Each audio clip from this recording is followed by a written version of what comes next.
शांती. आज आहे 11/11/2024 ची मुरली.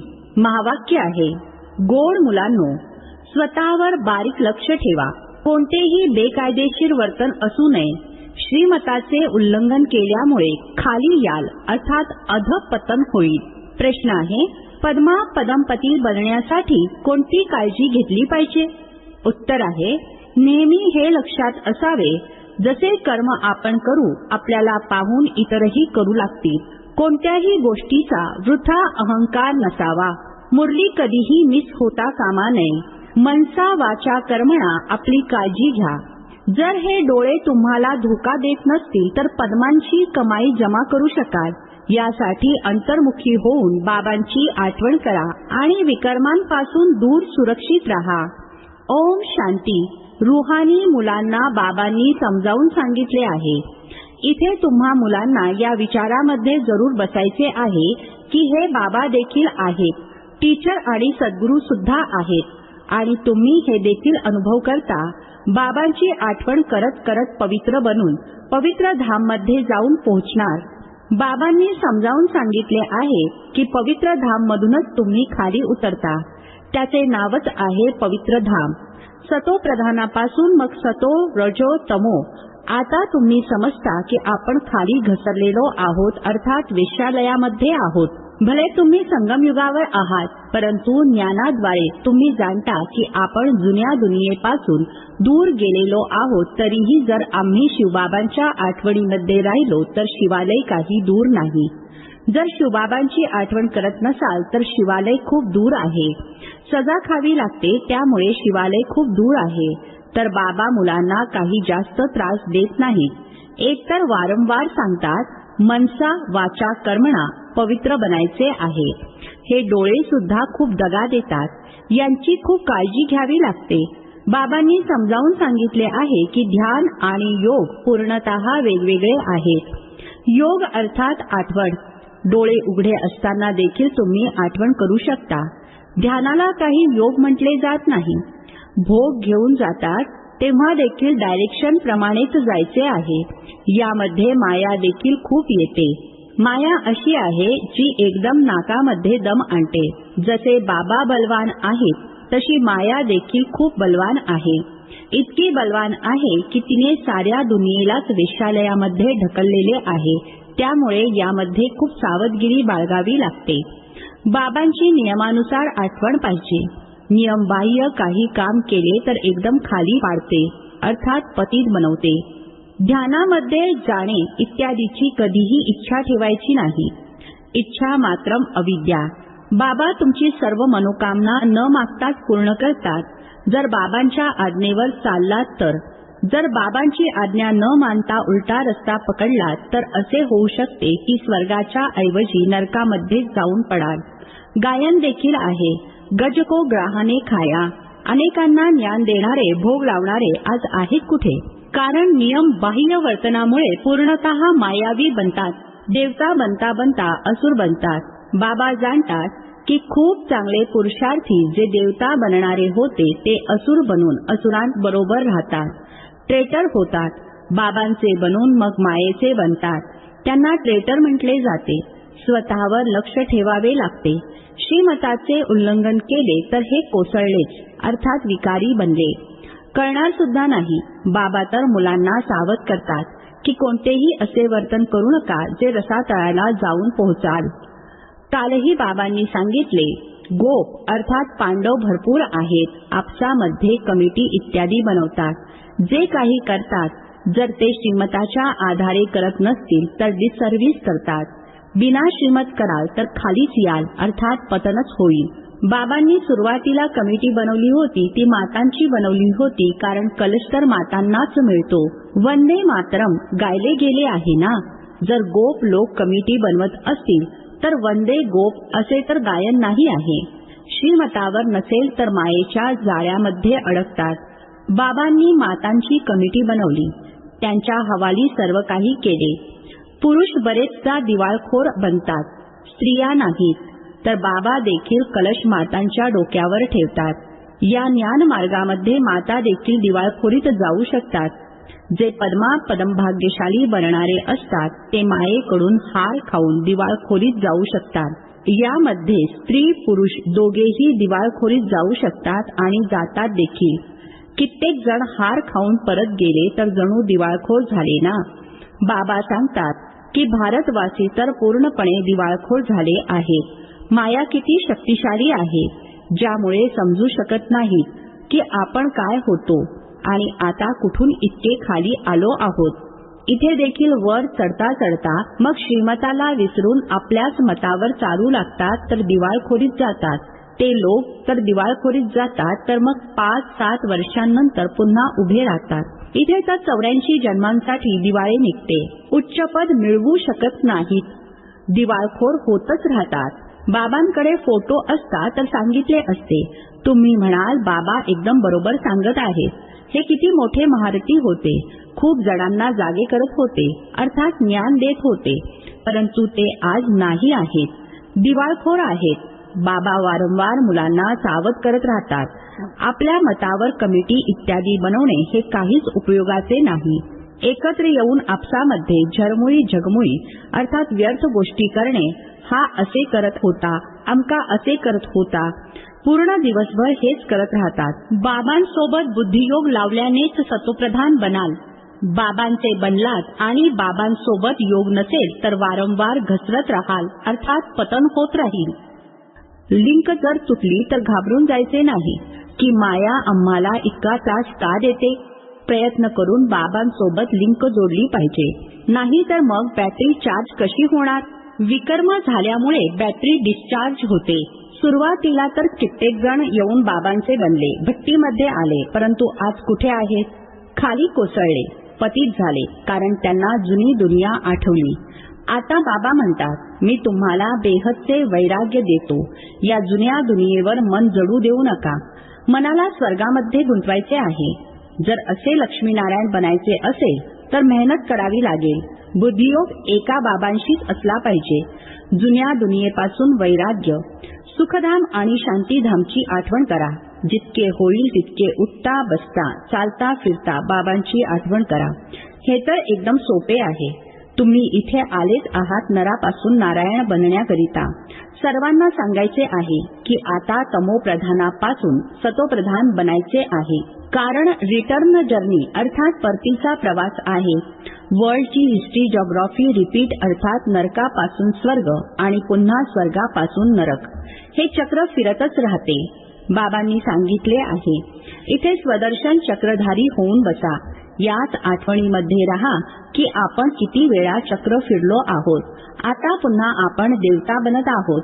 दुनियेमध्ये कोणीही या रहस्याला समजत नाही. हे ज्ञान देवतांना नाही आहे. ते तर आहेतच पवित्र, त्यांना हे ज्ञानच नाही. जे शंख वाजवतील ते पवित्र आहेत, त्यांना ही निशाणी देण्याची गरज नाही. निशाणी तेव्हा असते जेव्हा दोघे एकत्र असतात. तुम्हालाही निशाणी नाही, कारण तुम्ही आज देवता बनता बनता उद्या असुर बनता. बाबा देवता बनवतात आणि माया असुर बनवते. बाबा जेव्हा सांगतात तेव्हा समजते की खरोखर आमची अवस्था घसरलेली आहे, अर्थात अधःपतन झाले आहे. बिचारे किती शिवबाबांच्या खजिन्यामध्ये जमा करतात, नंतर परत मागून असुर बनतात. यामध्ये पूर्णतः योगाचीच कमतरता आहे. योगानेच पवित्र बनायचे आहे. बोलावता देखील ओ बाबा या, आम्हाला पतितापासून पावन बनवा, ज्यामुळे आम्ही स्वर्गामध्ये जाऊ शकू. आठवणीची यात्रा आहेच पावन बनून उच्चपद प्राप्त करण्यासाठी. जे मरतात अर्थात बाबांना सोडून जातात तरीही थोडेफार ऐकले तर आहे, त्यामुळे ते शिवालयामध्ये येणार जरूर. पद भले मग कोणतेही मिळू दे. एकदा जरी आठवण केली तरी स्वर्गामध्ये येतील जरूर, परंतु उच्चपद मिळू शकणार नाही. स्वर्गाचे नाव ऐकून आनंदित झाले पाहिजे. नापास होऊन पैशाचे पद मिळवले यामध्ये खुश होऊन जायचे नाही. फिलिंग अर्थात जाणीव तर होते ना, मी नौकर आहे. नंतर शेवटी तुम्हाला सर्व साक्षात्कार होतील की आपण काय बनणार. आपल्याकडून कोणती विकर्म झाली आहेत ज्यामुळे अशी अवस्था झाली आहे. मी महाराणी का बनू नये. पावला पावलावर काळजीपूर्वक चालल्यामुळे तुम्ही पद्मा पदमपती बनू शकता. मंदिरामध्ये देवतांना पद्मचे चिन्ह दाखवतात. पदामध्ये फरक होतो. आजच्या राजाईचा किती दबदबा असतो. आहे तर अल्पकाळासाठी, सदा काळाचे राजा तर बनू शकत नाहीत. तर आता बाबा म्हणतात, तुम्हाला लक्ष्मीनारायण बनायचे असेल तर पुरुषार्थ देखील तसा पाहिजे. आपण किती दुसऱ्यांचे कल्याण करतो. अंतर्मुखी होऊन किती वेळ बाबांच्या आठवणीमध्ये राहतो. आता आम्ही जात आहोत आपल्या स्वीट होम मध्ये, मग येणार सुखधाम मध्ये. हे सर्व ज्ञानाचे मंथन आतमध्ये चालत राहावे. बाबांमध्ये ज्ञान आणि योग दोन्ही आहे. तुमच्यामध्ये देखील असायला हवे. जाणता की शिवबाबा आम्हाला शिकवतात तर ज्ञान सुद्धा झाले आणि आठवण सुद्धा झाली.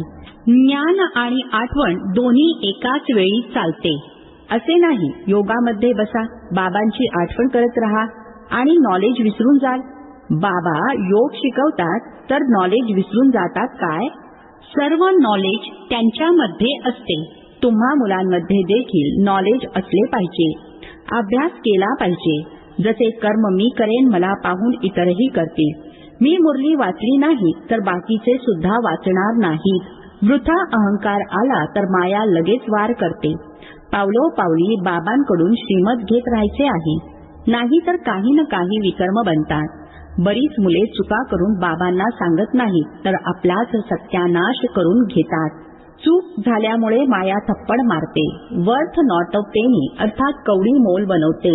अहंकारामध्ये आल्यामुळे माया खूप विकर्म करायला लावते.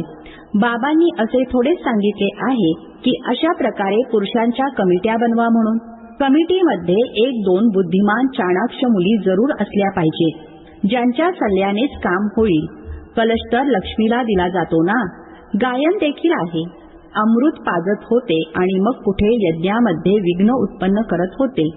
अनेक प्रकारची विघ्न आणणारे आहेत.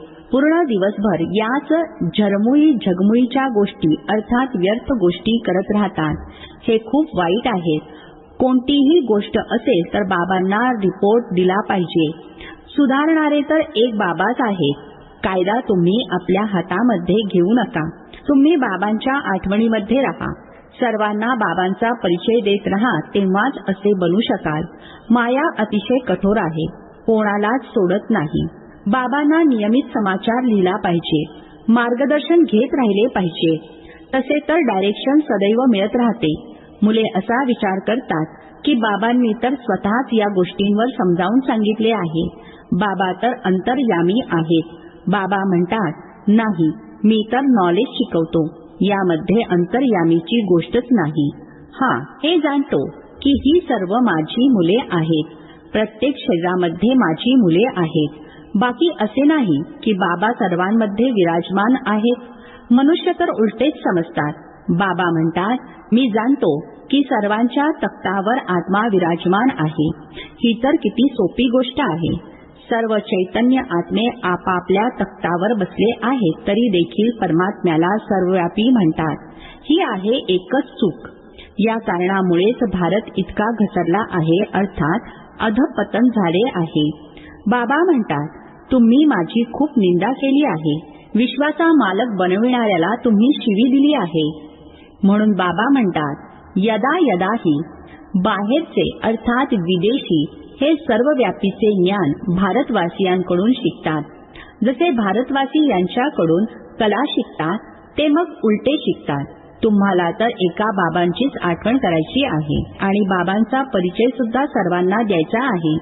तुम्ही आहात आंधळ्यांची काठी. काठीने मार्ग दाखवतात ना. अच्छा, गोड गोड खूप खूप वर्षांनंतर भेटलेल्या मुलांप्रती मात पिता बापदादांची प्रेमपूर्वक आठवण आणि सुप्रभात. आत्मिक पित्याचा आत्मिक मुलांना नमस्ते. आम्हा आत्मिक मुलांचा आत्मिक पित्याला नमस्ते. धारणेसाठी मुख्य सारांश आहे. पहिला पॉइंट आहे, प्रत्येक कार्य बाबांच्या आज्ञेप्रमाणे करायचे आहे. कधीही श्रीमताचे उल्लंघन होऊ नये, तेव्हा सर्व मनोकामना न मागताच पूर्ण होतील. साक्षात्काराची इच्छा ठेवायची नाही. इच्छा मात्र अविद्या बनायचे आहे. दुसरा पॉइंट आहे, आपसात एकत्र येऊन झरमुई झगमुईच्या गोष्टी अर्थात एक दुसऱ्याचे परचिंतन करायचे नाही. अंतर्मुखी होऊन स्वतःचे निरीक्षण करायचे आहे की मी बाबांच्या आठवणीमध्ये किती वेळ राहतो. आतमध्ये ज्ञानाचे मंथन चालते का? आजचे वरदान आहे, प्रत्येक आत्म्याच्या संबंध संपर्कामध्ये येत सर्वांना दान देणारे महादानी वरदानी भव. स्पष्टीकरण आहे, संपूर्ण दिवसामध्ये जे कोणी संबंध संपर्कामध्ये येतील त्यांना कोणत्या न कोणत्या शक्तीचे, ज्ञानाचे, गुणाचे दान द्या. तुमच्याकडे ज्ञानाचा देखील खजिना आहे, तर शक्तींचा आणि गुणांचा सुद्धा खजिना आहे. तर एकही दिवस दान दिल्याशिवाय जाऊ नये, तेव्हाच म्हटले जाईल महादानी. दुसरा पॉइंट आहे, दान या शब्दाचा रूहानी अर्थ अर्थात आत्मिक अर्थ आहे सहयोग देणे. तर आपल्या श्रेष्ठ स्थितीच्या वायुमंडळाद्वारे आणि आपल्या वृत्तीच्या व्हायब्रेशनद्वारे प्रत्येक आत्म्याला सहयोग द्या, तेव्हा म्हटले जाईल वरदानी. स्लोगन आहे, जे बाप दादांच्या आणि परिवाराच्या समीप आहेत त्यांच्या चेहऱ्यावर संतुष्टता, रूहानियत आणि प्रसन्नतेचे हास्य असते. ओम शांती.